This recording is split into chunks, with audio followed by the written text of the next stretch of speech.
Well, that rule worked. Cut, measured twice, cut once, worked again. That fit in perfectly. Only had to cut that one time. So we have to scribe in one more piece right here for the corner. I'll show you that when we're done. But that is scribing 101. Take some measurements, make some cuts, put your piece in. Welcome back. Another cold, rainy day in Maine. Great day to work indoors. And we are almost finished with the walls in here. Let me show you. This is the last wall that needs to be covered. Get the luan and the strapping on. It'll be finished. Still need to get our electrical entrance done outside, so we're going to wait for that just a little bit. But everything else is finished. I do need to put in right in here in these seams right here. See these seams? Hard to see there. There's some seams. I got to put some more strapping in, some wood glue, tighten it up. But by the end of this afternoon, depending on the temperature, we should be able to prime in here. Got to check the specifications on the primer, make sure the temperature is going to work. We do have a little heater we can put in, try to do that. But yeah, pegboard's here. Check it out. Pick this up. All that pegboard. What are we going to do with that? You'll find out. That was all free from a friend. Thank you, Randy Roller. Speaking of Randy Roller, that's who's going to be my interviewee, my first victim on 30 Minutes of the Nerd coming up this week. 420 at 420. Why not? We get a whole box full, a whole tote full of Matchbox racetracks. Somebody gave me.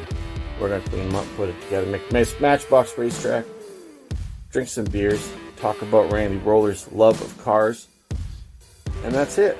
30 Minutes with the Nerd. What else? What more do you need? So I'm going to get back to work. I'll get back to you here in a minute, let you know what's going on, but we're moving along quickly. Can't wait. We're almost ready to paint.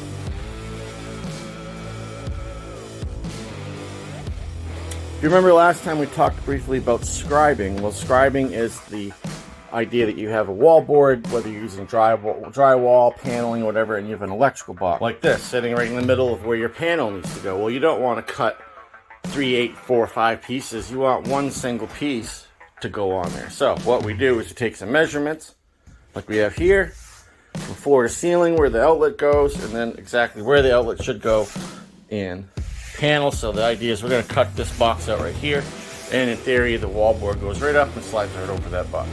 It's not easy to do. It's not easy to do, and you can make some mistakes very easily, and this is something tricky, but I have to do it, so I'm learning. And the other pieces came out just fine that I did, so I have no doubt that this one will come out just as well. But that is another scribing 101 lesson 2. Thanks for watching. So with the help of this handy dandy wireless skill saw, which I absolutely love, this is one of the best tools I've ever owned. Definitely recommend getting one of these. Cut our box hole in. Is it going to fit right there? Let's find out. Like I was just saying, scribing is difficult, so we've got it pretty close. We got it almost there. This just has to come up just a bit, so that sits right in there. Nice, but it's a little big. Had to modify it a little bit. The receptacle is not upside down, in case you're wondering.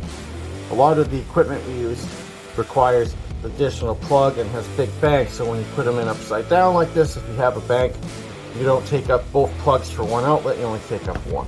So that's why we do that. But close enough. It's going to work just fine. Let's get the next one up. Here we have it. All the outlets are cut in. Paneling is up. And next step is more strapping, like over here. We're going to strap these seams, strap the wall in those seams in the corners, and then we will be back with the end result. We're almost ready to paint. We are 95% done, and yet again the rain just thwarted us. I've run out of lumber and screws also. All the trim is in except for just a few pieces. We've done our seams. That made a huge difference. There's absolutely no draft in here, and the clap is back, the echo is back because we've redone our walls. The air conditioner's cleaned up. We're going to tape this off so we can paint. And then I do need to finish the seam here in this corner. Like I said, we're going to have strapping.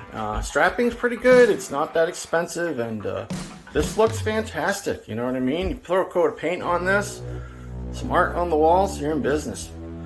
But so far, our budget right now is just about $1,000. The building, we already own the building, so materials to date is just about $1,000. We need to get 4 We have a floor warehouse locally, so we're going to be able to get that relatively inexpensive. Probably going to have to replace this door. This door is going to be okay for the summer. There's zero security here with this door. And there's no insulation, so it's not going to be anything we want to be having here this winter. Worst case scenario, we figure something out, but I want to maintain the double door, but that's for another time. Short video today. Thanks for coming out. Next time we're going to be painting. See you next time.